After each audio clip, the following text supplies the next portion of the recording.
RD 186 जे आबादकारनि जो पाणी खोट ख़िलाफ़ इरिगेशन अमली ऐं पाणी चोरी कंदड़ बाअसर माण्हुनि ख़िलाफ़ एहतिजाज कयो वियो आहे। आबादकारनि मीर बचल टालपर, अली मुराद, मोहम्मद रमज़ान ऐं ॿियनि साफ़ियुनि अॻियां ख़ालिबंद पील चैनल वाह में एहतिजाज कंदे चयो त असां पिछली जा आबादकार गुज़िरियल केतिरे ई अरसे खां पाणी जे फुड़े लाइ तरसी रहिया आहियूं, जॾहिं त मंज़ूर पाइप घटि में जेके गैरक़ानूनी तौरु हली रहिया आहिनि 50 जे लॻभॻि आहिनि, जंहिं सबबि असां जूं ज़रई ज़मीनूं पाणी न पहुचण सबबि बंजर बणिजी चुकियूं आहिनि। जॾहिं त असां पाणी चोरी कंदड़ बाअसर माण्हुनि ख़िलाफ़ दरख़्वास्तूं इरिगेशन अमली खे ॾिनियूं पर को इक़दार न थियो। असां निगरानी हुकूमत खां मुतालबो था करियूं त पाणी चोरी कंदड़ बाअसर माण्हुनि ऐं मुलवस अमलदारनि ख़िलाफ़ क़ानूनी कार्रवाई करे असां ताईं पाणी पहुचायो वञे। गंबट जे शेख चौक ते कंप्यूटर जी दुकान तां नामालूम हथियारबंद दुकान जे मालिक खे यरगुमाल बणाए हथियार जे ज़ोर ते 3 लैपटॉप, 1 मोबाइल फोन, रोक रक़म फुर करे फरार थी विया। गंबट जे मसरूफ़ कारोबारी मर्कज़ शेख चौक ते कंप्यूटर सेल सर्विस बर्ज़लाल जी दुकान तां ॾींहुं ॾिठे जो 2 हथियारबंदनि पारां हथियार जे ज़ोर ते 3 लैपटॉप, 1 मोबाइल फोन, 15,000 रुपया रोक रक़म फुर करे फरार थी विया। रतो देरो पुलिस टूल प्लाज़ा वटि चेकिंग दौरान लखी गुलाम शाह मां चोरी थियल कार हथ करे हिकु जवाबदार खे गिरफ़्तार करे वरितो आहे। SHO रतो देरो मुताबिक़ त लखी गुलाम शाह मां प्राइमरी उस्ताद गुलाम रसूल अबड़ो जी कार चोरी थी हुई। असांखे इतला मिलियो त चोरी थियल कार जवाबदार लाड़काणे तरफ़ काए वञी रहियो आहे त असां टूल प्लाज़ा वटि कार खे रोके जवाबदार खे पकिड़े वरितो। गिरफ़्तार जवाबदार जी सुञाणप गुलाम मुस्तफ़ा पुलपोटो तौरु थी आहे। जवाबदार पिणु उस्ताद आहे जेको कार मालिक उस्ताद गुलाम रसूल अबड़ो सां गॾु ड्यूटी करे रहियो हो, उतां कार चोरी करे फरार थी रहियो आहे। ठुल में बदामी चोट चढ़ी वई। हथियारबंदनि जी फायरिंग में हाफ़िज़ मोहम्मद अज़ीम नूनारी मारिजी वियो, जॾहिं त नियाज़ अहमद नूनारी ज़ख़्मी थी पियो।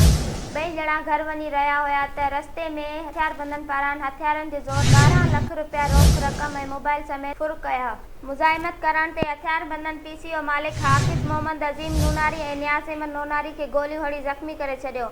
इलाइक़े वासियुनि पहुची करे ॿिन्ही ज़ख़्मियुनि खे खणाए ठुल जे तालुके इस्पताल आंदो वियो, जिते हाफ़िज़ मोहम्मद नूनारी ज़ख़्मनि जा ताल न सहंदे फ़ौत थी वियो, जॾहिं त संदसि ॿियो सॻो भाउ नियाज़ अहमद नूनारी खे ज़ख़्मी हालत लाड़काणे मुंतक़िल कयो वियो आहे। वारिसनि पारां लाश रोड ते रखी धरणो हणी एहतिजाज कयो वियो। नौजवान जे वारिसनि जो चवणु आहे त पुलिस जी नाअहली सबबि अहिड़ा वाक़िआ पेश अची रहिया आहिनि।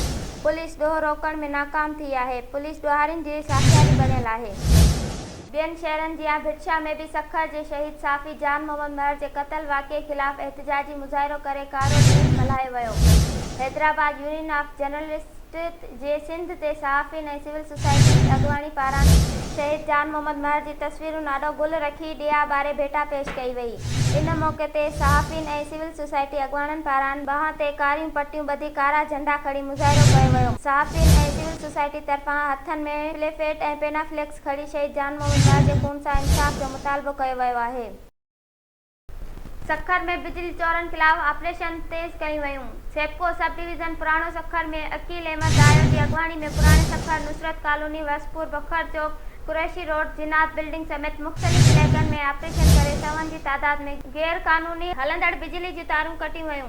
इन मौक़े ते अकील अहमद दायो जो चवणु हो त सेप्को CEO जी हिदायतुनि ते सब डिवीज़न पुराणो सखर में बिजली चोरनि ऐं बक़ाया जात अदा न कंदड़नि ख़िलाफ़ कार्रवायूं कयूं वयूं आहिनि।